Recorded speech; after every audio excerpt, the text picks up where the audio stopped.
어떻게 우리가 이렇게 가지? 그러면 비상계엄이 이게 잘 된 거냐 잘못된 거냐 한번 헌법기관으로서 국회의원으로서 답을 해보시라.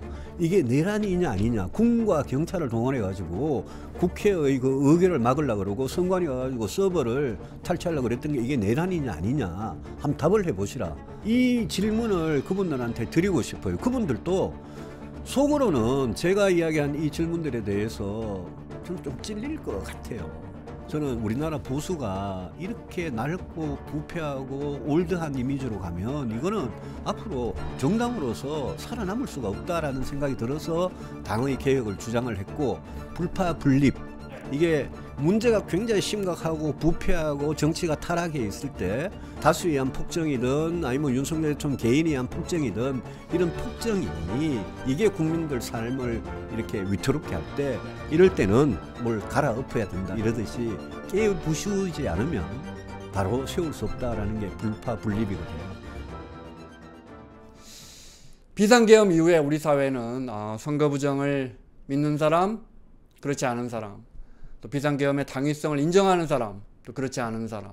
그래서 윤 대통령을 지금 체포해야 한다, 하면 안 된다, 그런 사람들로 완전히 나눠진 것 같습니다. 그 사이에 우리 법원의 권위, 공권력의 어떤 우리 법질서의 권위 많이 흔들립니다.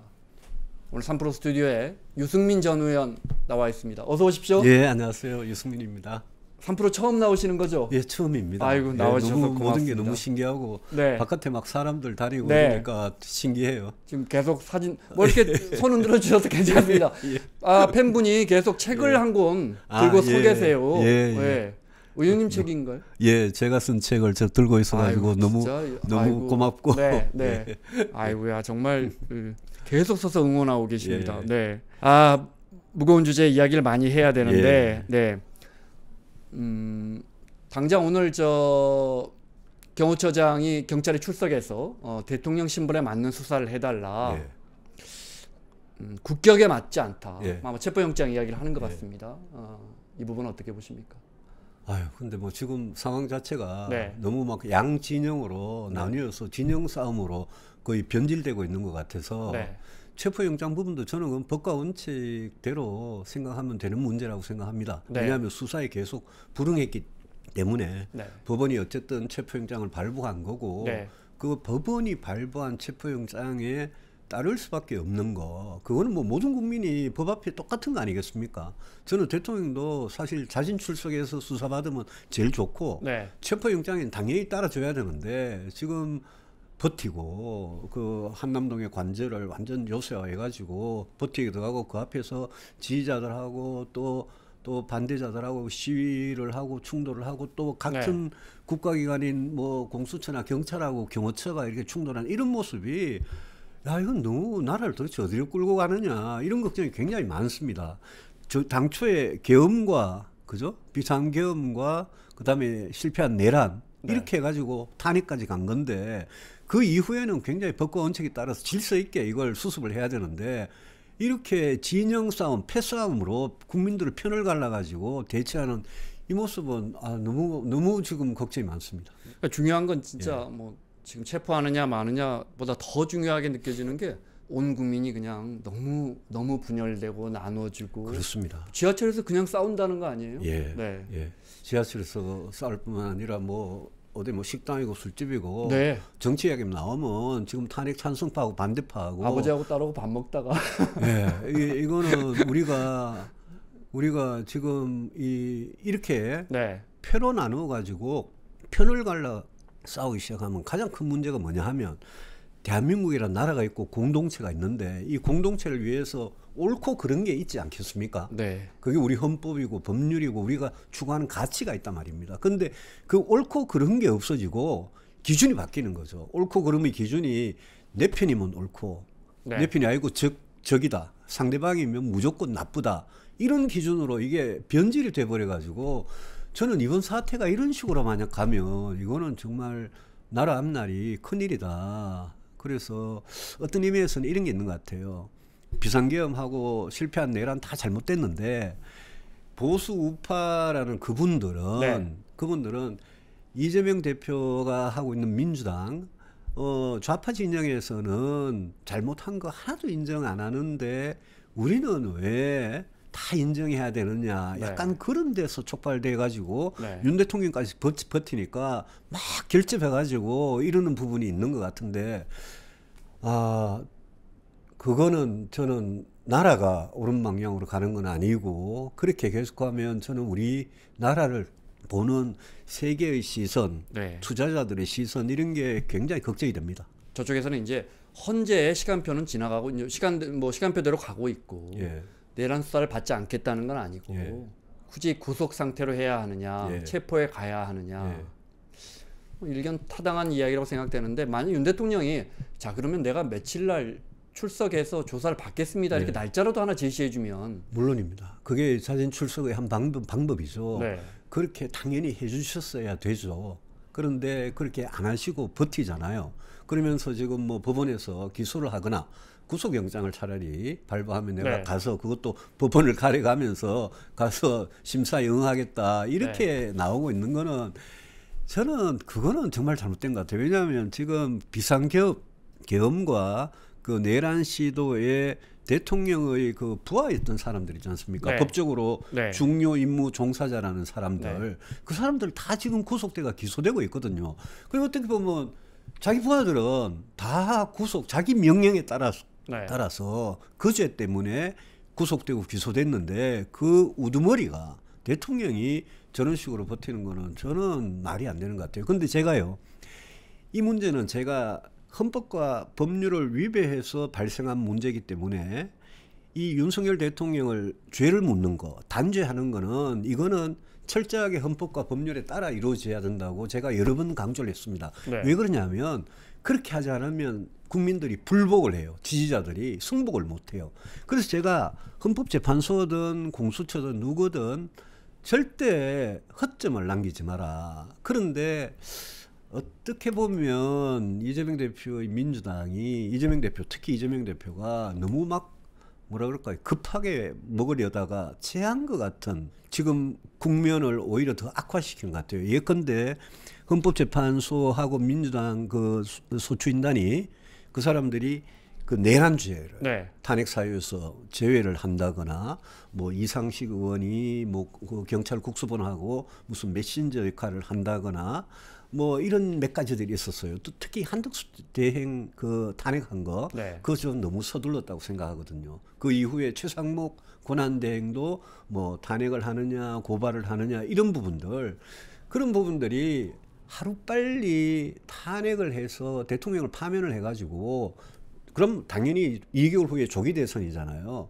빨리 대통령 선거 하자, 빨리 다음 대통령 뽑자, 이런 쪽으로 너무 몰아가다 보니까 중간에 생기는 문제들 때문에 그게 오히려 보수 진영한테 이렇게 막 결집을 네. 하고 반발을 할 빌미를 준 것 같아서 제가 민주당 사람들한테도 우리 잘못했다. 우리가 뽑은 대통령 진짜 지금 이번에 잘못한 거다 이거는. 그런데 이 잘못을 책임을 묻고 법적으로 심판하는 문제는 철저하게 헌법과 원칙 절차를 다 지켜달라. 네. 이런 이야기를 제가 굉장히 강조를 합니다. 근데 그게 안 되고 있는 부분이 분명히 있어요. 물론 대통령이 저지른 원죄에 비하면 그거는 어떻게 보면 좀 작을 수도 있어요. 그렇지만 반발할 이 빌미는 되는 거죠. 그리고 그게 사태를 조금 더 어렵게 네. 만들어가는 거 아닌가. 우리가 보통 싸움을 할 때 예. 이런 잘못 지금 이제 그렇죠. 그런 대통령이 거죠. 헌정 질서를 너무 위협해서 예, 예. 그 직무를 계속할 수 있느냐, 이 예, 중대한 걸 다퉈야 하는 상황에서 예. 우리가 보통 싸움할 때 뭐 이런 책임이 있잖아, 이런 잘못이 있다 예. 할 때 가장 안 좋은 대응이 너도 옛날에 저거 했잖아. 예. 이러면 이게 본질이 흐트러지죠. 너도 그랬잖아. 너 왜 나한테 반말해? 이러면서 이제 싸움이 꼬이잖아요. 네. 그 잘잘못의 유무를 떠나서. 그렇죠. 네. 제일 앞에 문제는 이게 온데간데가 없고 네. 그렇게 되는 상황으로 지금 가고 있는 것 같아서 제가 걱정입니다. 왜냐하면요. 그래서 우리 민주당이 더 뭐랄까 더 조심해야 된다. 더 원칙을 더 지켜야 한다. 원칙을 더 지켜야 된다. 네. 예, 그런 말씀을 드리고 싶어요. 대통령 한남동 네. 주민들이 밤에 뭐 살 수가 없답니다.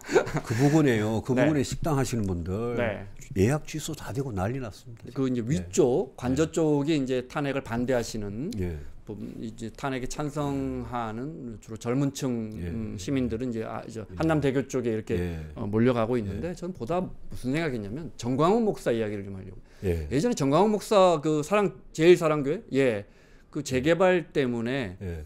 그 조합 측과 그 돈을 뭐 몇백억 보상해 이 갈등 때문에 예, 예. 행정 대집행을 공권력이 들어간 적이 있었습니다. 그런 일이 그런데 있었죠. 이제 전 목사를 지켜라 해가지고 공권력이 못 들어갔습니다. 결국 실패했습니다. 이 이야기를 왜 드리냐면 지금 그 위에 탄핵 반대하시는 집회를 사실상 전 목사가 주도하고 있습니다. 예.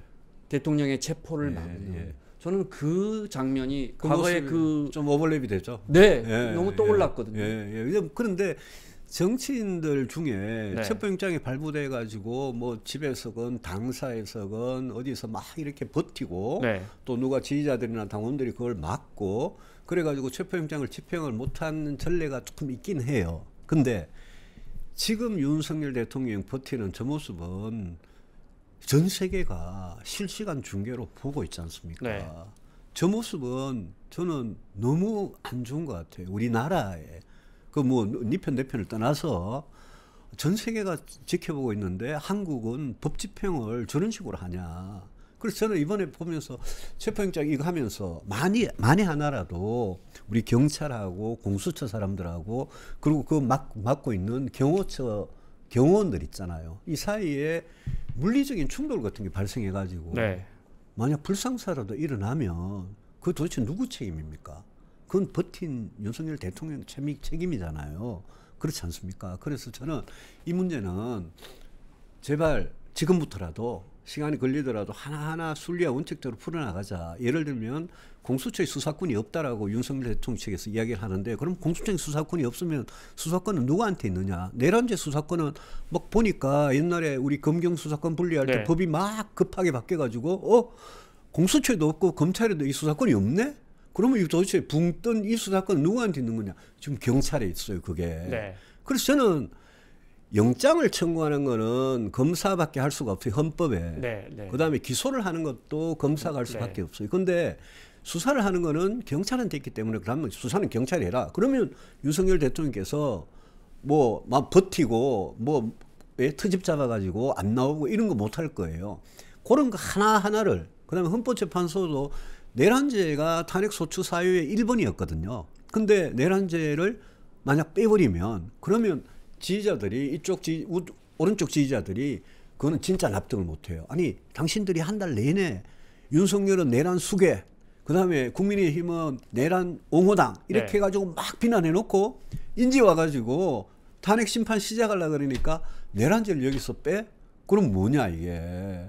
왜 그 핵심을 빼버리냐 본질을 빼버리냐 이런 문제들이 있기 때문에 저는 시간이 걸리더라도 최대한 신속하게 하되 불확실성을 줄여야 되니까 신속하게 하되 최대한 정확하게 룰을 지켜가면서 해달라 이러면서 이쪽 이제 보수 우파 진영에서는 이재명 대표 재판을 왜 안 하느냐라고 막 지금 또 그러거든요.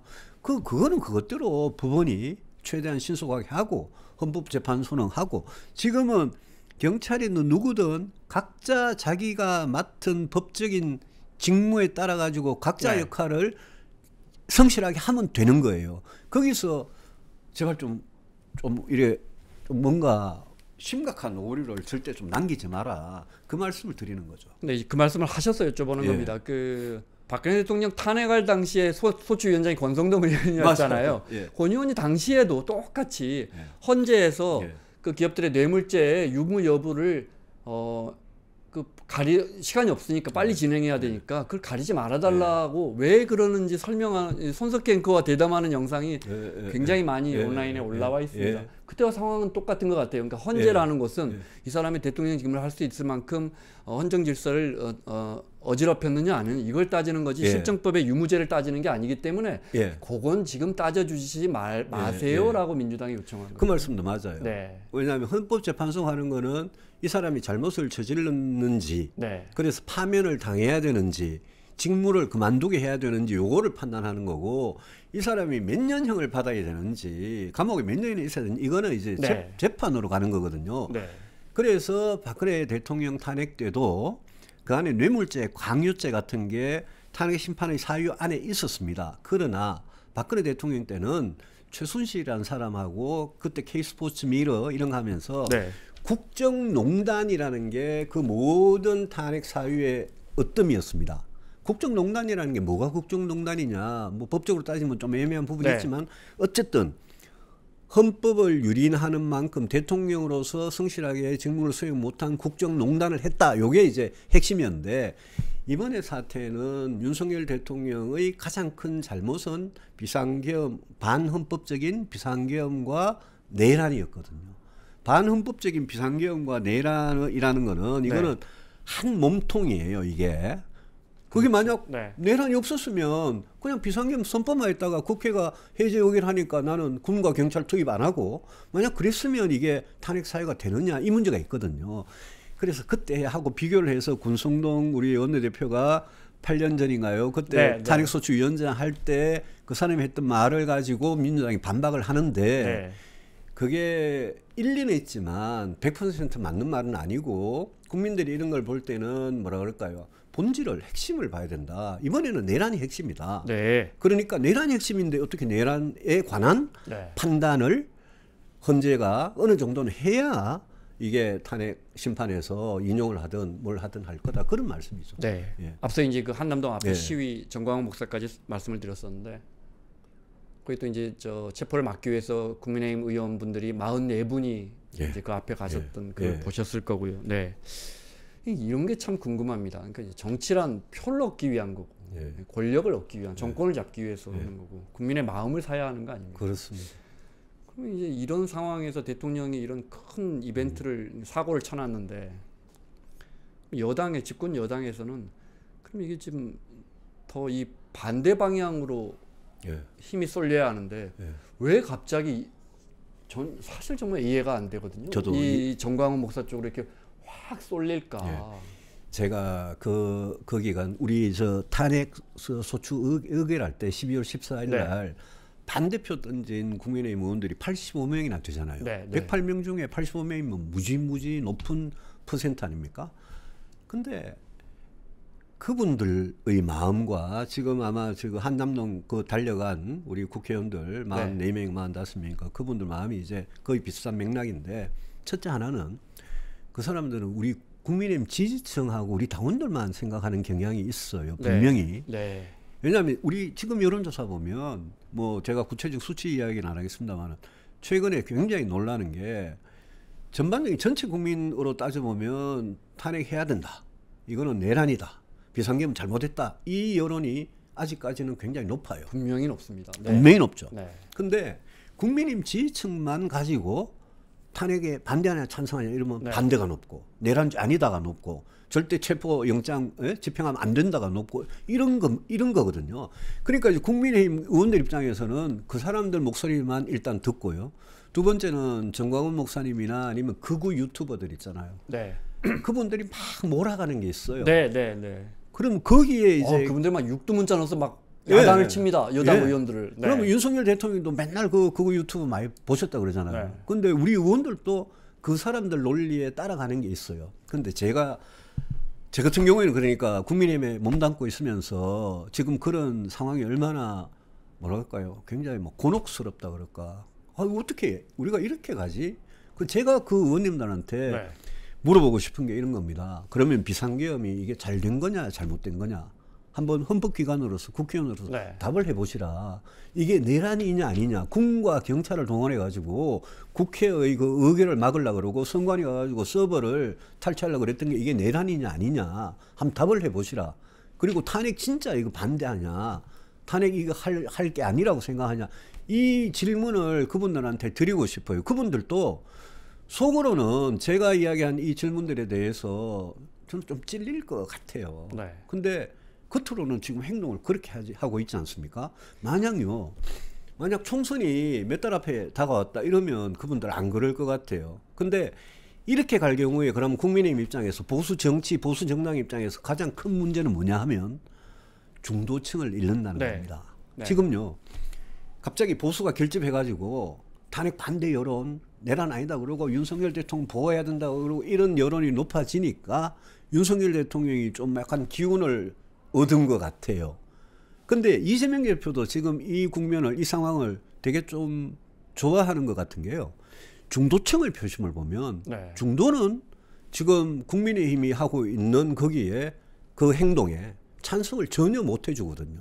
중도층은 이거 잘못됐다. 계엄과 네. 내란 잘못됐고 탄핵해야 된다라는 민심이 아직까지 일관되게 그냥 가고 있거든요. 그러면 우리는 정당은 뭔가 가치를 추구하기 위해서 선거에 대비하고 그런 집단인데 그래서 제가 자꾸 왜 우리가 정광훈 목사님이 하는 그 무슨 당 있잖아요. 네. 그 당하고 무슨 뭐 합당을 하는 거냐 도대체 자매결연을 네. 하는 거냐. 왜 정광훈 목사 같은 극우적인 사람이 하는데 국민의힘이 건전한 보수 정당이 왜 끌려다니느냐. 이러면 우리 앞으로 망한다. 영남당으로 쪼그라들어가지고 선거 때마다 판판이 수도권에서 깨지고 대선이고 총선이고 지방선거고 다 질 거다. 네. 이런 이제 암울한 느낌이 제가 드는 거죠. 그래서 야, 왜 저렇게 할까? 저는 지금 굉장히 답답한데 네. 뭐 당 전체가 막 그냥 우리 저 젊은 의원들 탄핵에 찬성하는 의원들 막 탈당하라 그러고 막 그냥 뭐 집단적으로 괴롭히고 이러잖아요. 그러면서 당 전체가 극우화되고 더 꼴보수화되는 이런 문제를 저 같은 사람은 옛날부터 아 보수가 이렇게 가면 안 된다. 보수가 진짜 나라의 어떤 공공선을 추구하고 공동체를 지키고 보수가 헌법 가치를 진짜 준수하고 그런 보수가 돼야 된다고 생각했던 사람 입장에서는 지금 상황이 너무 당황스럽고 야 이렇게 가면 우리 망하는 거다. 망하는 길을 왜 갈라 그러느냐라고 계속 외치고 있는 거예요. 지금 예. 그 응원봉 들고 거리로 나서는 특히 20, 30대 여성들의 참여가 매우 높다는 건 뭐 예. 통계적으로 나오니까요. 예. 뭐 여의도에 참여한 것도 이렇게 요즘은 이렇게 지하철 표로 이렇게 예. 통계가 나와 43만 명 몇 시에 여의도 이렇게 예, 나오거든요. 뭐 정확한 통계가 다 나와버리더군요. 예. 예전에는 뭐 몇몇 명이냐 막 논란도 많았었는데. 예. 근데 그런 20, 30대 여성들이 예. 앞으로 10년, 20년, 30년 계속 투표에 참여할 텐데. 그렇습니다. 예. 그분들이 진짜 단기간에 보수를 찍는 일이 있겠습니까?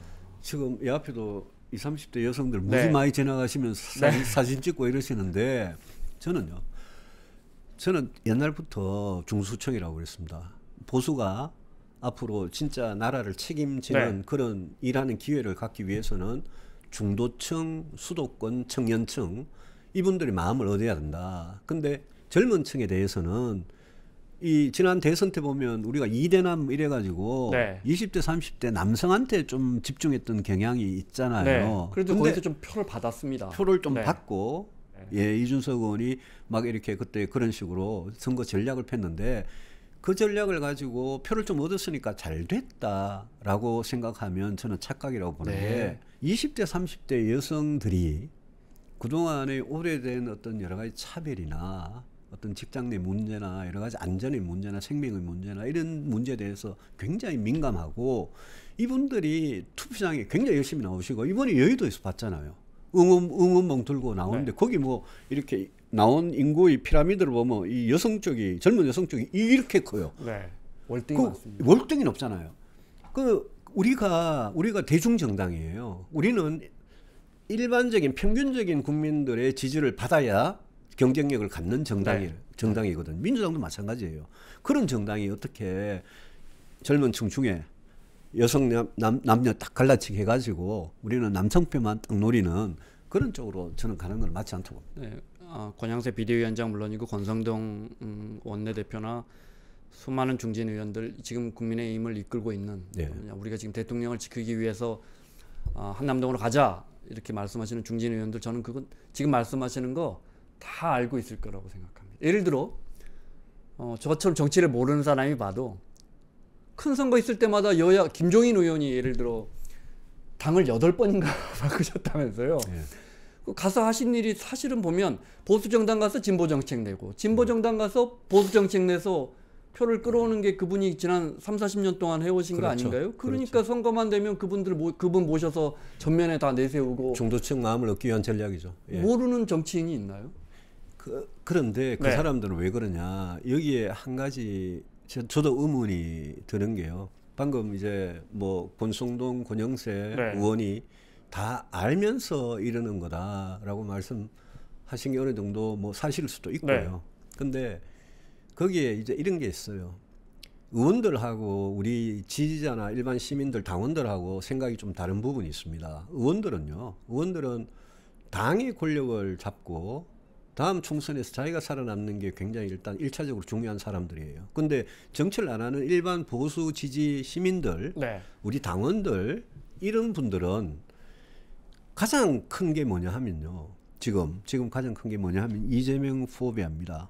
지금 민주당이 국회를 독점하고 있는데 만약 조기 대선해가지고 이재명 대표가 대통령이 되면 네. 행정부하고 국회를 이재명 대표가 다 장악을 해버린다. 그때 이제 뭐 거부권 이런 것도 없어지는 거 아닙니까? 그렇죠. 네, 국회에서 의결하면 다 됩니다. 그러면서 이제. 민주주의의 네. 삼권 분립 중에 입법하고 행정을 이재명 독재 체제가 된다.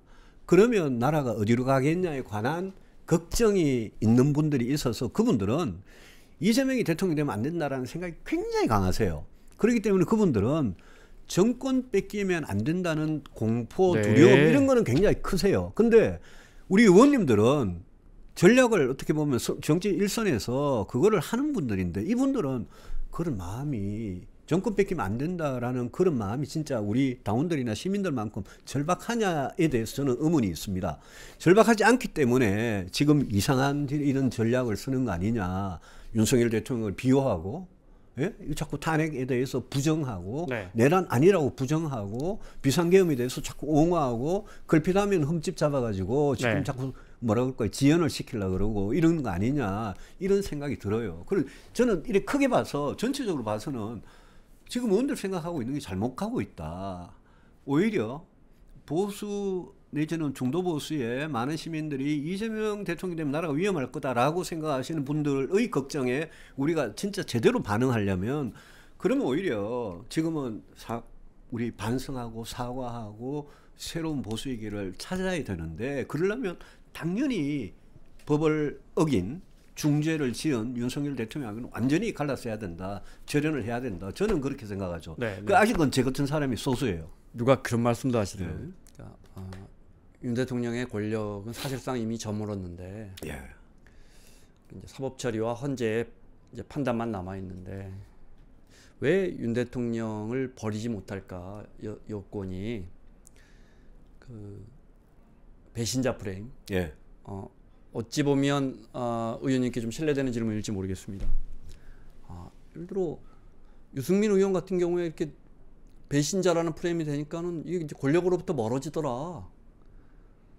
어떤 큰 흐름에서 이탈하고 예. 입 바른 소리하고 그분들 표현대로 하면 내부의 총질하면 권력으로부터 멀어지더라. 이 학습의 효과가 있어서 그래서 이제 이 우리 그 주류에서 벗어나면 안 된다. 이 근육이 굉장히 강하다. 그럴 겁니다. 곤란한 질문도 아니고요. 저는 10년 동안 듣던 이야기라서. 그 뒤에 의원님이 좀 잘 됐으면 아주 승승장구해서. 근데 저는 지난 10년 동안 제가 정치적으로 고생했던 게 제 양심과 소신을 제 철학을 지킨 대가라고 생각하기 때문에 전혀 거기에 대해서 후회나 이런 거는 전혀 없습니다. 네. 근데 제 같은 그런 배신자들이 많이 나와야죠. 예? 어떻게 보면 이 당에 왜냐하면 지금 배신자 프레임을 가지고 그걸 가지고 막 한동훈 대표도 공격했고 지금 탄핵에 찬성했던 사람들 많이 공격하고 있잖아요. 있는데 그거는 그냥 조폭들 논리예요. 그건 조폭들 논리고 이게 제대로 된 어떤 민주공화국의 정당이라면 그러면 이제 국회의원 입장에서 정치하는 모든 사람 입장에서는 아까 제가 맨 처음에 옳고 그름을 판단하는 기준이 지금 없어지고 있다. 네. 이렇게 말씀을 드렸는데 진짜 뭐가 옳고 그른지 자기가 정치를 왜 하는지에 대한 분명한 뭔가 원칙이나 철학이 있어야죠. 그게 만약 있다면 지금 어떻게 지금 44명이 한남동에 쫓아가가지고 자기가 인간 방패를 해가지고 윤석열 대통령 체포영장 집행을 막겠다고 법원이 발부한 명장을 그 안에는 판검사 출신들이 수두룩해요. 거기 달려간 사람들 중에는. 그래서 제가 그걸 보면서 저 사람들은 도대체 법대에서 법을 어떻게 배웠길래 법원이 발부한 영장을 집행하는데 그걸 막아서는 사람들이 있냐. 그리고 저 사람들은 헌법을 어떻게 배웠길래 이게 도대체 예? 탄핵감이 아니라고, 탄핵 반대하고 내란이 아니라고 주장하는 거냐. 이제 그런 문제를, 본질적인 문제를 보면 저는 그걸 가지고 저도 제가 10년 전에도 그랬거든요. 저는 그때부터 그 뭐 훨씬 이전부터 저는 우리나라 보수가 이렇게 낡고 부패하고 올드한 이미지로 가면 네. 이거는 앞으로 정당으로서 살아남을 수가 없다라는 생각이 들어서 당의 개혁을 주장을 했고, 그 과정에서 박근혜 대통령하고 여러 가지 몇 가지 부딪힌 게 있어요. 네. 경제 정책이고 뭐고 막 부딪힌 게 있어가지고 뭐 그렇게 제가 이제 원내대표도 쫓겨나고 했습니다만은, 근데 그거는 내부 총질이 아니에요. 저는 내부 총질이 아니라고 생각하고, 저는 나라와 국민을 배신한 적이 없다고 생각하거든요. 오히려 나라와 국민을 배신한 거는 대통령하고 대통령을 지금 비하하고 있는 그 사람들이죠. 그래서 제가 그 이야기만 나오면 뭐 곤란할 거 하나도 없습니다. 네, 네. 그 이야기만 나오면 제가 좀 정색을 하고 말씀드리는 게 10년 동안 그것 네. 때문에 뭐 엄청나게 당했죠. 당했지만 제가 무슨 권력에 빌붙어 가지고 네. 장관 한 자리하고 총리나 부총리 한 자리하고 뭐 공천을 받고 당에 뭐 뭘 하고 뭐 그런 거보다 정치가 이런 식으로 가면요. 네. 우리나라 정치가 이런 식으로 가면 저는 보수도 진보도요.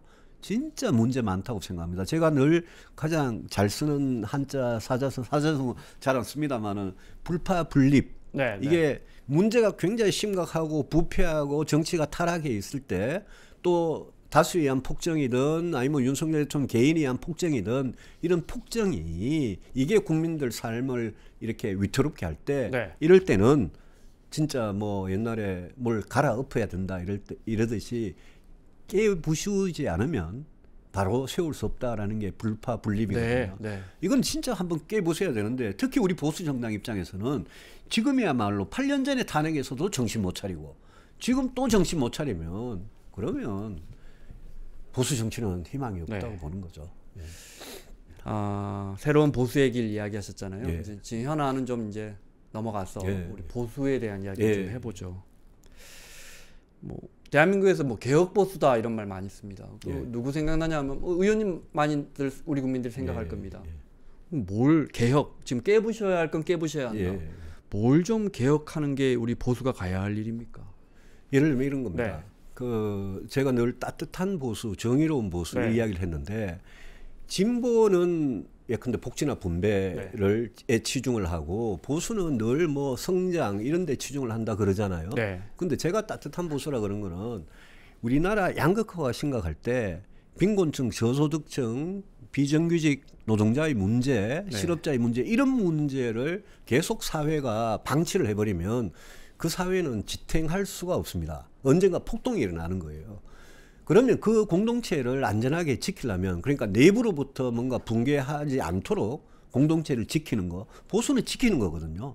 공동체를 안전하게 지키는 게 보수거든요. 네. 내부로부터 그걸 지키려면, 이거는 우리가 그동안 뭐 경제 성장 열심히 하면 되고, 대기업, 재벌 대기업 위주로 정책을 펴고, 네. 뭐 수출 위주로 하고, 이거는 전부 다 흘러간 옛날식이고, 저는 보수가 복지에 대해서, 노동에 대해서 새로운 눈을 떠가지고 그분들의 고통을 덜어주는 정책을 보수가 해야 된다고 생각을 합니다. 그게 제가 이야기하는 따뜻한 보수입니다. 그 다음에 정의로운 보수를 이야기하는데요.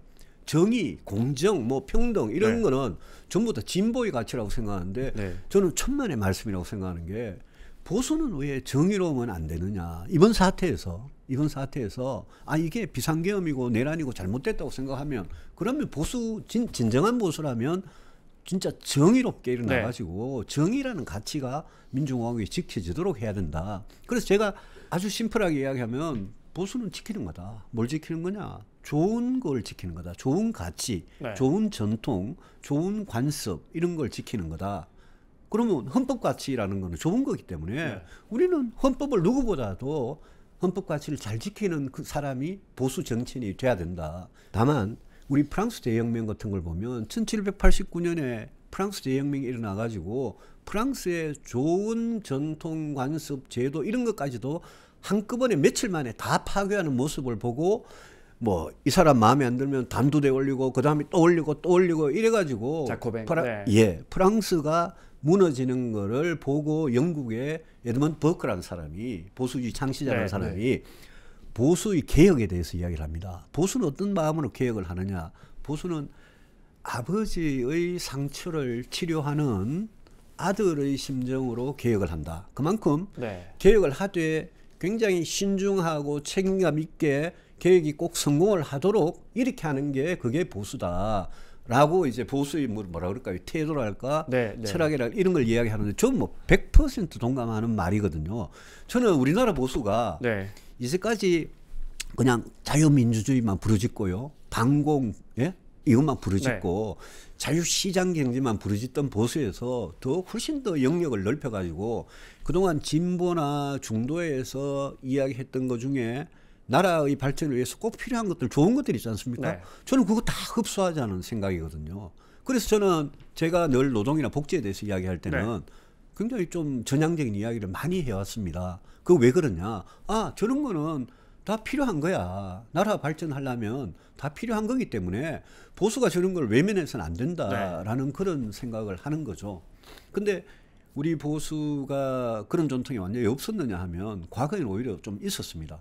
예컨대 박정희 대통령 시절에 건강보험, 그다음에 뭐 무슨 국민연금이나 또 뭐라 그럴까요? 이 빈곤층 대책 같은 거 이런 거를 이렇게 쭉 이렇게 해오면서 그때 뿌린 씨앗들이 전두환 노태우 정권을 거쳐가지고 김대중 노무현 정권이 오면서 계속 커졌던 겁니다. 네. 우리 복지제도가 서양의 복지제도 중에 괜찮은 거 이렇게 취사 선택해가지고 쭉 해왔던 게 있거든요.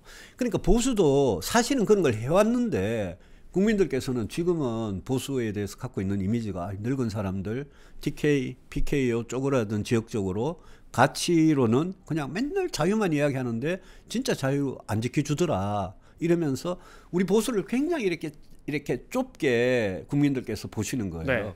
저는 보수 정치인으로서 아니 그런 보수가 좀 부끄럽고 싫은 거죠. 그러니까 왜 보수는 정의로 하면 안 되고 왜 복지는 복지를 하면 안 되고 이런 생각을 하는 거죠. 건강보험 말씀하셨잖아요. 네. 그러니까 저희 세대만 해도 벌써 그 제도가 처음에 어떻게 도입이 됐고 아마 뭐 권위주의 시절, 독재 시절에 만들어졌겠죠. 근데 지금 전 세계에서 어디 가도 우리만한 건강보험 제도가 없습니다. 맞습니다. 만약에 그 제도를 그 뿌리가 됐던 제도를 우리가 뭐 전혀 제도가 없다가 오늘 도입한다고 치면 예를 들어요. 가난한 사람은 건강보험료를 한 달에 5만 원만 내고 똑같이 삼성의료원, 세브란스 다 가고 부자는 한 달에 500만 원 내고 똑같이 세브란스 암을 치료받아도 500만 원 낸 사람이나 5만 원 낸 사람이나 우리 국민의 2%는 1원도 내지 않습니다. 의료급여 아시죠? 그런 제도를 도입하자 하면 보수층에서 난리가 날 겁니다. 이거 웬 좌파 이게 무슨 우리가 뭐 공산주의냐 이렇게 될 겁니다. 이거 근데 박근혜 정부 때 도입된 겁니다.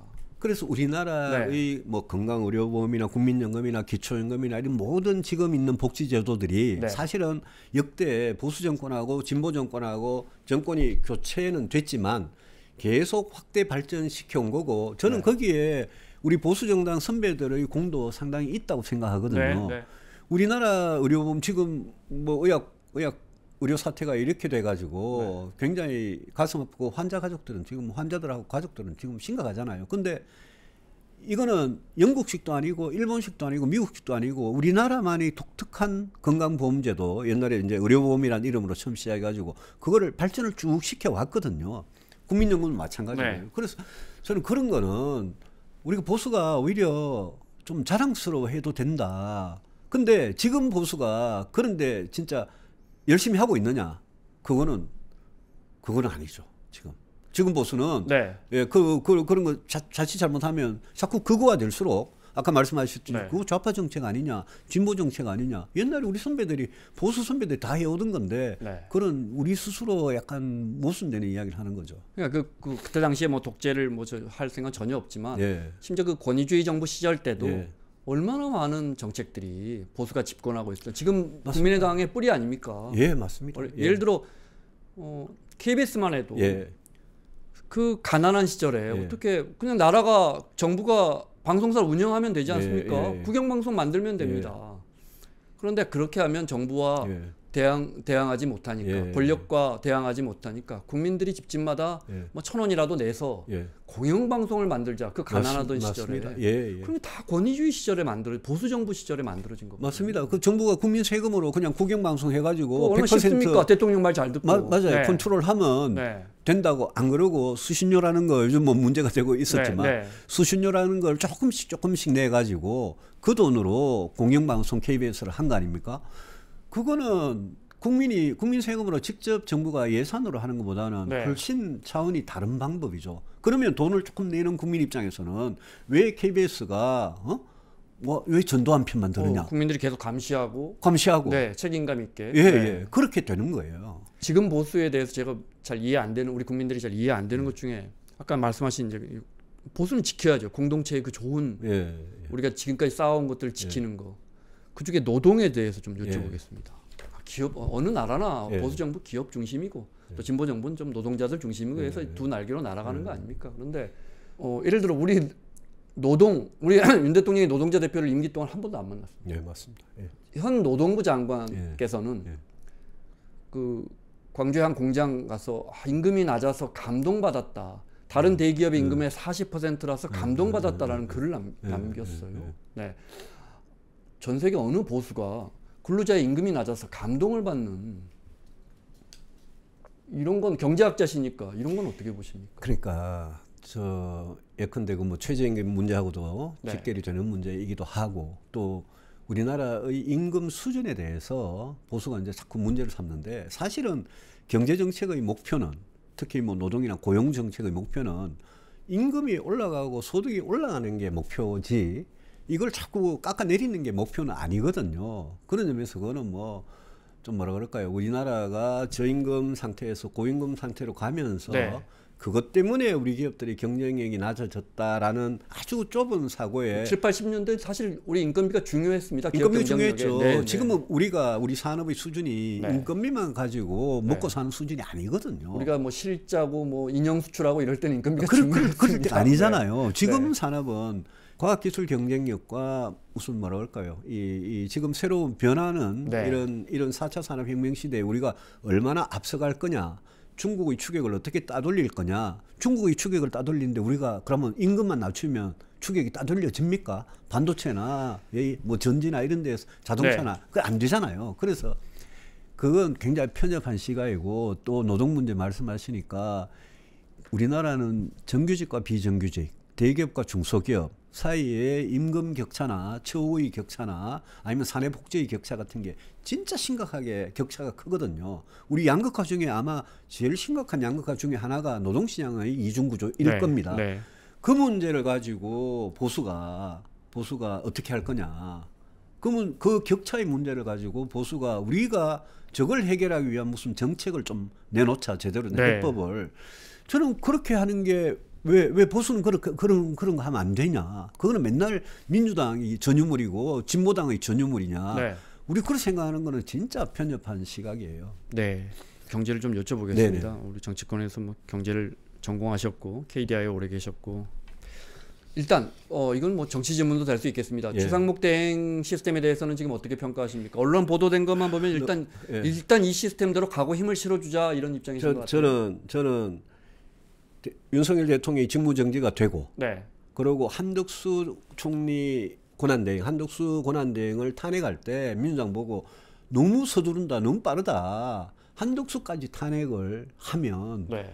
우리 경제라는 거는 이거는 고립된 섬, 무슨 그 로빈슨 크루소가 혼자 그냥 섬에 살면서 하는 그런 경제가 아니다. 지금 12월 3일 밤에 뭐 경제 오래 계셔서 잘 아시겠지만 12월 3일 밤에 여기 여의도에 금융기관에 종사한 사람들은 밤새도록 외국 투자자들 전화 받느라고 밤을 잠을 못 잤습니다. 네. 무슨 소리냐면, 야 도대체 한국에서 무슨 일이 일어난 거냐, 너희 무슨 뭐 앞으로 정치가 어떻게 되고 경제는 어떻게 되는 거냐. 한덕수 권한대행도 저는 그분이 헌법재판관 빨리 임명해야 된다고 생각했어요. 그 찬성하지만 네. 그분이 그렇게 조건 걸고 약간 미적거리고 하는 걸 가지고 바로 탄핵 때려버리면, 그러니까 온 게 이제 최상목 권한대행 아닙니까? 마침 또 경제부총리예요. 그래서 최상목 권한대행이 헌법재판관 2명 임명했을 때 저는 진짜 잘했다. 네. 3명 임명하면 뭐 민주당이 더 좋아했겠지만 일단 2명 임명하면 8인명 체제로 돌아가니까 헌재가 순조롭게 가니까 진짜 잘했다라고 생각하고 그 순간 아마 증시나 환율 시장이나 자본 시장에서 상당히 뭔가 시스템으로 이제 굴러가나 보다 네. 이런 느낌을 줬을 겁니다. 근데 최상목 권한대행이 체포영장 집행하는 거 그거 지시 안 했다고 또 고발을 하고 탄핵을 가지고 하니 많이 겁박을 하는 걸 보고 그러지 마라. 최상목 권한대행까지 마저도 그 사람이 유능하든 안 하든 그 사람이 진짜 뭐 좀 잘못하든 말든 그 사람까지 만약 탄핵을 하는 그런 쪽으로 가면 이거는 정치 리스크가 정치 불안이 우리 경제 불안을 확산시키는데 아주 결정적인 도화선을 도화선이 불을 붙이는 그런 사태가 촉발될 수 있다. 그러지 마라라고 말씀을 드리고 싶고 최상목 권한대행 입장에서는 나라의 기본은 경제하고 안보죠. 근데 이분이 경제부총리 해가지고 안보는 잘 모를 거 아닙니까? 그러면 안보는 지금 군도 엄청나게 동요돼 있는데 안보는 안보를 지키는 외교 안보 쪽에 장관들한테 정말 최선을 다해서 지키도록 부탁을 하고 본인은 우리 경제가 더 이상 불안하지 않도록 경제가 97년, 98년에 IMF 위기 같은 게 다시는 오지 않도록 이게 급격히 추락하지 않도록 막는 역할을 다음에 뭐 언제 대선이 있고 언제 다음 대통령이 뽑힐지 몰라도 그때까지 해주셔야죠. 정답이 있다면 뭐 어느 나라 경제든 안 살아나겠습니까? 그래도 지금 우리는 내수가 빠르게 싣고 있고 뭐 통계적으로 다 나오지 않습니까? 더 잘 아시지만 그리고 수출 지난해 수출 좋았습니다, 그죠? 사상 최대였습니다. 그리고 하반기부터 이제 반도체, 자동차 다 싣고 있습니다. 뚜렷하게 내려갑니다. 올해 아마 우리 힘들 겁니다. 만약 최상목 대행께 당장 이것 좀 해봐라. 뭐 수가 좀 있을까요? 사실 그 12월 3일 비상계엄 이전에 우리 김 기자님 잘 아시겠지만 그 이전에 우리나라 경제가 사실 굉장히 위험했어요. 전망도 되게 안 좋았고요. 그러니까 지난해 성장도 안 좋고 올해는 더 안 좋고요. 거기 뭐 내수, 수출, 뭐 무슨 소비, 투자, 고용 다 안 좋고 거기다가 가계부채, 기업부채 굉장히 안 좋았거든요. 그런 상황에서 계엄이 터지니까 외국에서 우리 경제를 보는 게 지금 결국 이제 그런 게 국가 신인도, 대외 신인도에 나타날 건데 대외 신인도라는 게 뭡니까? 한국 경제에 얼마나 믿을만 하냐, 믿고 투자해도 되냐, 믿고 거래해도 되냐 이런 지표 아니겠습니까? 근데 저는 지금 우리 국가 신인도가 급격히 추락해가지고 그게 환율이나 주가에 영향을 엄청나게 주고 그게 또 실물 쪽에까지 충격을 줘가지고 그래 하지 않도록 관리하는 게 일단 제일 시급하지만 제가 윤석열 정부 들어와서 굉장히 비판했던 중에 하나가 감세와 재정입니다. 나쁠 때는 경기가 나쁠 때는 재정이 역할을 해줘야 됩니다. 저는 옛날에 누구보다도 건전 재정 그거 주장하던 사람이지만 경제가 굉장히 안 좋고 한국은행이 통화량이나 금리 가지고 조절하는 수단이 마땅치 않을 때는 그때는 재정 역할이 굉장히 중요한데 이 정부가 감세는 하면서 세금은 깎아주면서 건전재정 한답시고 재정의 적극적 역할을 전혀 안 했거든요. 저는 지금 경제가 굉장히 위험하고 내수 소비가 굉장히 위태로울 이럴 때 어려운 사람을 돕거나 아니면 우리 산업들이 뭐 미국에 트럼프 들어오니까 우리 여러 가지 할 일이 많은데 산업 경쟁력을 위해서 이런 데는 저는 돈을 아낌없이 써야 될 때다. 그래서 제가 지난해 말부터 특히 계엄 터지고 난 이후부터 2025년 예산안은 통과됐지만 저는 빠른 시일 내에 이 과도기의 권한대행 체제 안에서도 추가 경정 예산을 해서 재정 지출을 확 늘려서 저소득층 빈곤층 도와드리고 자영업자 도와드리고 우리 산업 경쟁력 도와드리는 요 목적의 추가 경정 예산을 하는 게 좋겠다. 그건 아마 민주당 똑같은 생각일 거예요. 민주당도 거기에다가 이재명 대표 뭐 대선 앞두고 지역화폐 뭐 막 집어넣고 이러지 말고 이 목적 있잖아요. 이 목적에 맞는 추가 경정 예산을 여야가 합의할 필요는 있다는 생각입니다. 건전재정 말씀하셨으니까. 지금 윤석열 정부의 어떤 경제 지표 중에 아마 첫 번째, 두 번째 갈 겁니다. 건전재정. 그 30개월 동안 국가부채 250조. 국가 부채도 엄청 늘었고 늘었습니다. 세수 결손도 그러면 요 250조를 줄이던가 건전재정 이야기를 안 하던가 그렇습니다. 둘 중 하나는 해야죠. 이게 모순이 세금은 깎아주면서 네. 국가 부채하고 세수 결손은 왕창 늘어나고 이러니까 건전재정이라는 것도 못 지켰거든요. 근데 우리가 급할 때는 응급처치라는 게 있지 않습니까? 네. 지금은 제가 보기에 선제적으로 예방적으로 응급조치를 뭔가 하지 않으면 우리 경제가 굉장히 나락으로 추락할 가능성이 있기 때문에 이 고난대행 체제 안에서도 재정 역할을 좀 해달라. 그러면 우리 뭐 부채 더 늘고 재정이 더 악화되고 재정 적자는 더 심화되고 어떡할 거냐. 뭐 국채 더 발행해야 되고 이러니까 그런 문제 제기할 수 있겠죠. 네. 그게 또 대외신인도 하락으로 연결될 수도 있겠죠. 그렇지만 우리 내수나 소비가 네. 경제가 완전히 무너져 가지고 하는 것보다는 그런 응급 소방수 역할을 정부가 해주는 게 이거는 판단이 문제거든요. 저는 필요하다고 보는 거죠. 만약 추대행이 아직까지도 네. 재정을 꽉 비틀어 쓰고 아마 전 세계 한 30여 개권 나라 네. 국감 때 나온 자료를 보니까 한 나라 중에 아마 재정 확대 예. 그러니까 가장 적게 재정 확대하는 나라가 단연 우리나라더군요. 맞아요. 네. 맞아요. 그러면서 돈을 아껴 쓰긴 썼는데 예. 문제는 거둔 게 너무 터무니없이 적다 보니까 이제 나라 빚이 크게 늘었습니다. 맞습니다. 그런데 예. 추대행 생각엔 이런 거 아닐까요? 세수 집행을 뭐 어느 때보다도 빨리 집행할 건 예. 사실 이건 뭐 늘 나오는 정책이지만 1, 2월에 그냥 우리가 재정 집행을 많이 하고 예.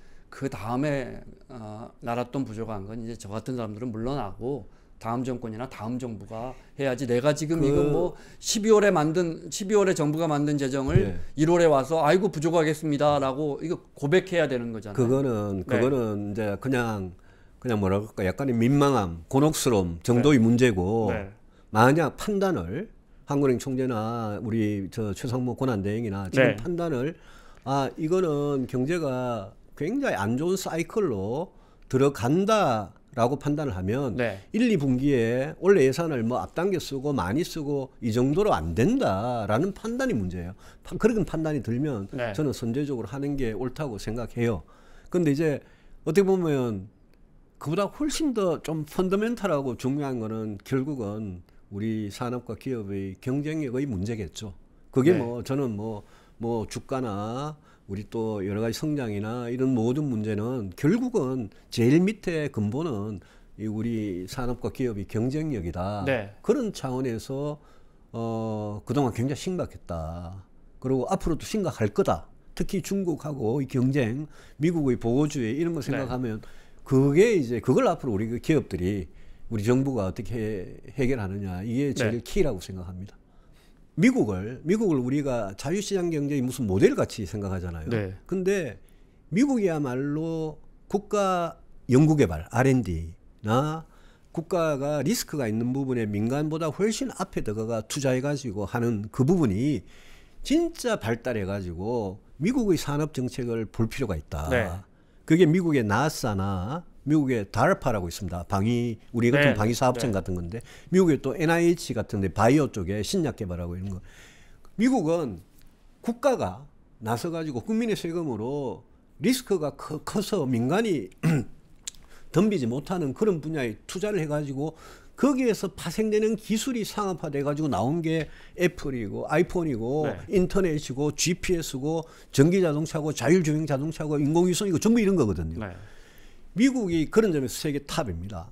그 우리가 앞으로 가야 될 산업정책 방향, 우리는 경제학 하신 분들이 자유시장 경제 이러면서 국가는 간섭 줄이고 국가 재정은 줄이고 세금도 조금 겼고 이러면 경제가 잘 되는 줄 아는데 산업과 기업의 경쟁력을 높이는 데 있어서는 국가의 역할을 옛날에는 박정희 대통령이 뭐 포항제철 세우고 뭐 현대 뭐 이런 삼성 이런 재벌들 잘하도록 대기업한테 여러 가지 특혜를 주고 이랬지만 그런 방식이 아니라 국가가 민간이 못하는 그런 분야의 리스크를 먼저 테이크를 해가지고 앞서가는 그런 새로운 산업 정책은 우리가 이미 늦었고요.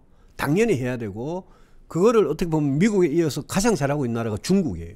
네. 그럼 중국이 반도체에 얼마를 지원합니까? 그러니까요. 중국이 반도체나 자동차에 투자하고 뭐 이런 거 보면 진짜 놀랍거든요. 중국은 그런 걸 해서 이미 우리를 다 그냥 따라왔어요. 근데 우리는 지금 그런 거 하자 그러면 그건 무슨 뭐 박정희식 산업정책을 이야기하느냐 이렇게 막 폄하를 하는데 그러면 안 된다는 거죠. 그래서 오히려 저는 뭐 삼성이든 현대든 뭐 SK든 LG든 이런 민간 기업들은 네. 알아서 하시라. 근데 당신들이 제일 목말라 하는 부분, 당신들이 감히 투자를 못하는 부분, 그거는 국가가 나서서 선도해 주겠다. 이 능력을 우리 과학자들하고 엔지니어들하고 우리 산업정책 하시는 공무원들하고 다 힘을 합쳐서 그거를 새로 해야 우리가 이 앞으로 일자리 소득 문제를 해결할 수 있을 겁니다. 그래야 또 복지 문제도 해결하는 거고. 지금 그나마 이제 우리가 지금 앞서가고 있는 게 배터리, 반도체, 자동차 이런 이제 굵직굵직한 게 사실 우리 기술 경쟁력을 뭐 과거 독일만큼 갖고 있다는 표현을 제가 얼마 전에 신문에서 봤습니다. 근데 이제 의원님 말씀 들어보니까 진짜 지금 AI나 배터리, 반도체 관련해서 미국 정부 뭐 비단 뭐 트럼프까지 안 가더라도 바이든 행정부도 보면 바이든 때도 마찬가지였어요. 기업, 정부 재정 투입하고 다른 나라 기업들 규제하고 이런 게 그냥 한 몸으로 묶여 있는 것 같아요. 맞습니다. 그래서 미국은 국가가 별 역할을 안 하고 민간에 맡겨놓으니까 뭐 실리콘밸리도 생기고 보스턴에도 뭐 스타트업들이 생기고 뭐 미국은 가만 시장에서 잘 되는 거다라는 게 진짜 환상이고 착각인 거예요. 미국만큼 오히려 국가 주도해서 기술력을 끌어올리는 이런 나라가 없다. 그럼 우리나라 어떻게 해야 되느냐? 우리나라 당연히 미국이 하는 것보다 더 열심히 해야죠. 중국이 하는 것보다 더 열심히 해야 되는데 지금 그런 걸 안 하니까 인재와 자본이 미국으로 도망가고 중국한테 뺏기고 지금 이런 현상이 나타나니까 도대체 앞으로 뭘 가지고 먹고 살 거냐 문제가 생기는 거죠. 그런 말 들었습니다. 출연하신 전문가 그 나사가 갖고 있는 그 드론 기술을 몇 해 전에 다 민간 기업에 다 풀어버렸다. 중국의 드론 기술이 워낙 앞서가니까 다 풀어버렸고 그 나사가 개발하고 있는 그 드론 기술 처음에 이제 우주공학으로 시작했지만 사실은 그게 미국의 국방력에 사실은 군사 기술을 위한 것이고 그것이 민간과 적합돼서 민간에게 기술을 줘버리면 그 기술이 다시 국방 산업으로 연결되는 맞습니다. 그 뭐 인터넷, GPS, 뭐 드론 이런 거 전부 다 처음 국방용으로 군사용으로 개발하다가 민간에 가서 그게 민간에서 큰 시장이 일어나고 그게 다시 국방에 도움을 주는 이런 구조로 이제 돌아가고 있는 거죠. 그런 부분에 대해서는 작은 정부, 큰 정부, 진보냐 보수 이런 게 아니고 정부 역할이 굉장히 강화돼야 한다. 그걸 가지고 옛날 같이 뭐 보수는 작은 정부다. 진보는 큰 정부인데 진보 큰 정부라는 건 주로 복지 이야기잖아요. 그런데 그렇게 이야기할 게 아니다. 복지는 복지대로 하되 앞으로 나라가 어떻게 먹고 사느냐 이 문제는 우리 경쟁력하고 관련된 문제이기 때문에 그게 지금 우리한테 제일 뒤떨어진 부분이고 뭐 우리 막 금투세 폐지고 뭐 공매도 금지고 이런 거 가지고 주가 이야기하는데 사실은 우리 산업과 기업의 수익률 그 펀더멘탈은 어디서 나오는 거냐. 삼성전자가 반도체에서 히트 쳐가지고 HBM에서 뭐 SK만 그렇고 삼성이 그것 때문에 곤욕을 치르고 있지만 사실 만약 삼성이 중국이 따라오는 반도체보다 이만큼 몇 발자국 앞에 지금 나가고 있다면 삼성전자 주가가 저렇겠느냐라는 문제거든요. 이거는. 그래서 그거는 아주 기본적인 먹고 사는 문제이기 때문에 그거는 우리가 절대 그런 옛날식 패러다임에 빠져가지고 어리석은 짓 하지 말자 그런 생각입니다. 뭘 좀 바꿔나가야 우리 정치가 좀 이렇게 평균이라도 하겠습니까? 87년 체제는 이제 저는 끝이 났다고 생각합니다.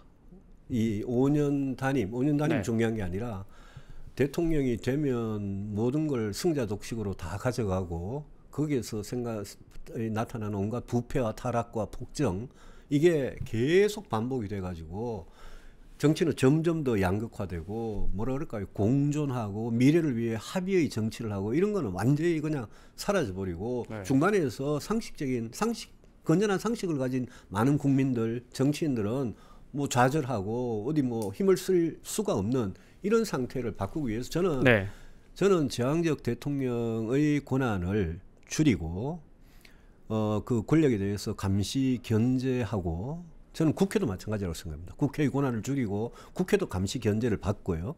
그런 식으로 저는 헌법을 개정을 해야 된다. 근데 탄핵을 하고 조기 대선을 하면서 특히 이재명 대표 같은 분은 헌법 개헌 이야기만 나오면 뭐 손사래를 치고 빨리 그냥 대선하고 싶어 그러는데 그분도 지금 상태에서 대통령 되면 똑같은 불행을 되풀이할 수 있거든요.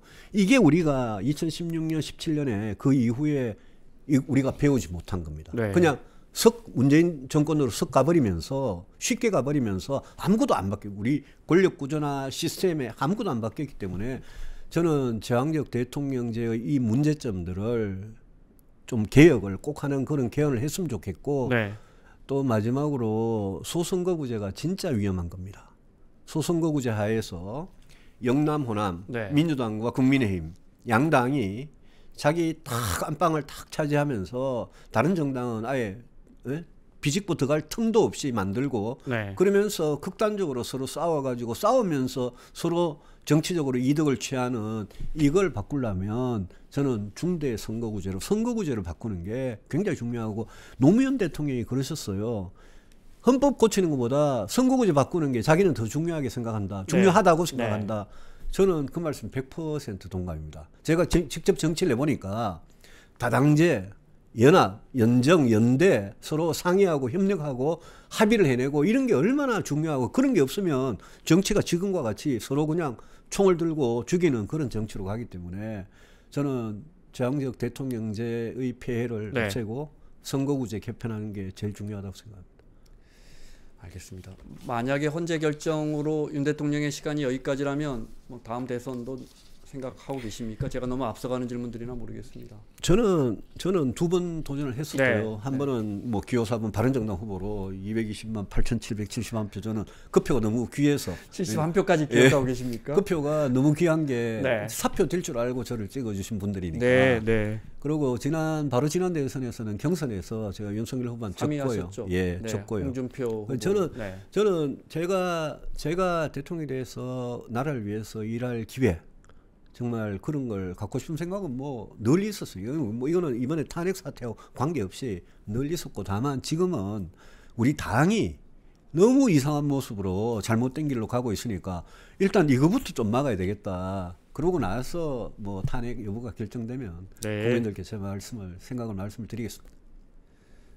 관저에 있는 윤 대통령한테 조언을 하나 해주신다면요. 끝으로. 대한민국 대통령입니다. 지금도 직무 정지가 됐지만 대한민국 대통령으로서 최소한의 마지막 품위 이런 걸 좀 꼭 좀 지켜달라 그 말씀 드리고 싶습니다. 알겠습니다. 자, 심층 인터뷰 오늘 유승민 전 의원과 함께했습니다. 오늘 말씀 고맙습니다. 네, 고맙습니다.